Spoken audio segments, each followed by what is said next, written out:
सड़क हादसे में शहीद हुए आर्मी के जवान दीपक को आज राजकीय सम्मान के साथ अंतिम विदाई दी गई।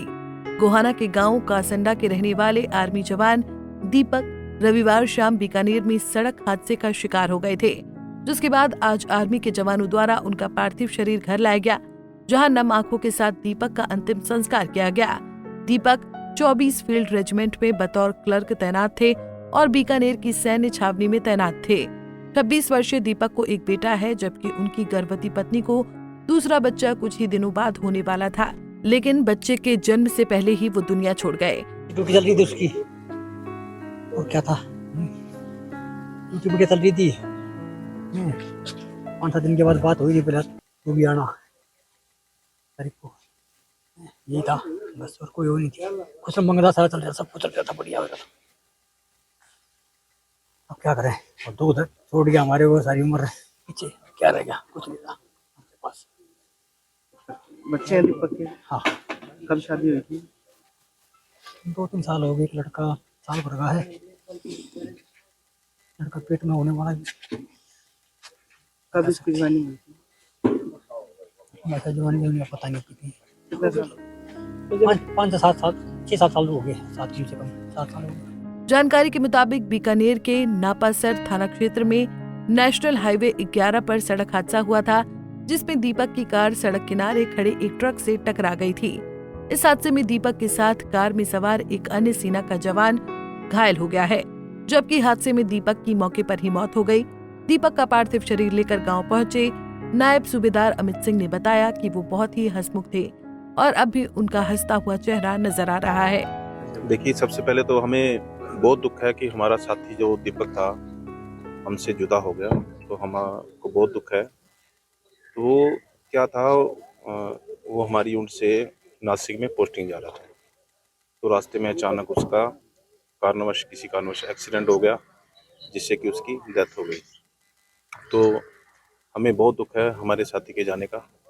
तो हम कल ही आए थे, हम यूनिट से उसको यहाँ पर लेकर, और आज इसके अंतिम संस्कार हुआ है। दीपक की कितनी एज थी सर, और कब ज्वाइन किया था उसने, और किस तरह का बर्ताव रहता?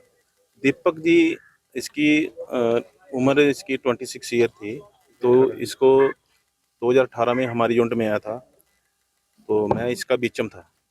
तो बहुत अच्छा हंसमुख लड़का था, किसी से भी, जब भी ये एज ए क्लर्क तैनात था तो बहुत अच्छी ड्यूटी कर रहा था। ये कभी भी इसके पास जाओ काम करने के लिए, पूछने के लिए भी ये करना है, तो इसने कभी भी गुस्सा नहीं हुआ, पहले अटेंड किया अच्छी तरह से, हंसता हुआ हमेशा ही। वो चेहरा मुझको अभी भी याद आ रहा है कि किस जैसे हंसता था। सत श्री अकाल साहब जी, जैसे जो अपनी लैंग्वेज में हरियाणवी में बात करता था, बहुत अच्छा मतलब लड़का था। सर ऑन ड्यूटी पे थे एक्सीडेंट जब, वो कैसे? हाँ, ये ऑन ड्यूटी पोस्टिंग जा रहे थे, तो रास्ते में इसका एक्सीडेंट हो गया। दीपक की मौत की खबर से परिवार में मातम का माहौल है। वहीं गांव व आसपास के इलाके में भी सनसनी फैल गई है। बेटे की मौत पर पिता दलबीर सिंह पूरी तरह से टूट चुके हैं। वहीं ग्रामीणों में भी शोक की लहर दौड़ रही है। दीपक के अंतिम संस्कार में सैकड़ों हजारों की संख्या में लोग उन्हें अंतिम विदाई देने पहुंचे। एक सामाजिक परिवार था ये, तो इनका तो पता नहीं लगा, जवान हुए, कोई अहंकारी बातें नहीं थी, बड़े शीतल स्वभाव के बालक थे ये लोग। सबका, बड़ों का मान सम्मान करने वाले, झुक कर चलने वाले बालक थे, बहुत सहनशील बालक थे। सभी तो गम तो है। हाँ सर, पूरा गांव जिसको भी सुना है पता लगा है भाई, बहुत नरम स्वभाव के बच्चे थे। ये गलत होया काम इनके साथ। परिवार में और कौन कौन है, कमाने वाले कितने क्या है, परिवार? एक भाई है जी इसका छोटा, एक पिताजी है बड़ा इनका, एक चाचा है। खेती बाड़ी करते हैं? हाँ, खेती बाड़ी भी कर रहे हैं, सर्विस स्टेशन लगा रहे हैं, छोटी दुकान भी कर रहे हैं अपनी। पिताजी तो मेहनती परिवार था जी, नरम स्वभाव, किसी के साथ कुछ झगड़ा लेना देना नहीं। बच्चे भी ऐसे ही नरम स्वभाव के हैं। बताया जा रहा है कि पत्नी की डिलीवरी को लेकर दीपक ने माता पिता और पत्नी और बच्चे को अपने कार्य क्षेत्र में आने के लिए कहा था। अगले 1 या 2 दिन में परिवार दीपक के पास ही जाने वाला था, लेकिन दीपक की अचानक मौत की खबर से सारे अरमानों पर पानी फिर गया। परिजनों ने बताया कि दीपक अपनी पत्नी की डिलीवरी ड्यूटी क्षेत्र के अस्पताल में करवाना चाहता था ताकि बेहतरीन सुविधाएं मिल सके। दीपक की शादी राय विधानसभा के गांव प्रीतमपुरा में हो रखी है, जो कि तकरीबन 3 साल पहले हुई थी। गोहाना से सुनील जिंदल, पंजाब केसरी टीवी। हमसे जुड़े रहने के लिए हमारे YouTube चैनल को सब्सक्राइब करें और नई वीडियो की नोटिफिकेशन के लिए बेल आइकॉन को दबाएं। अगर आप ये वीडियो Facebook पर देख रहे हैं तो लाइक जरूर करें और ज्यादा से ज्यादा शेयर करें। धन्यवाद।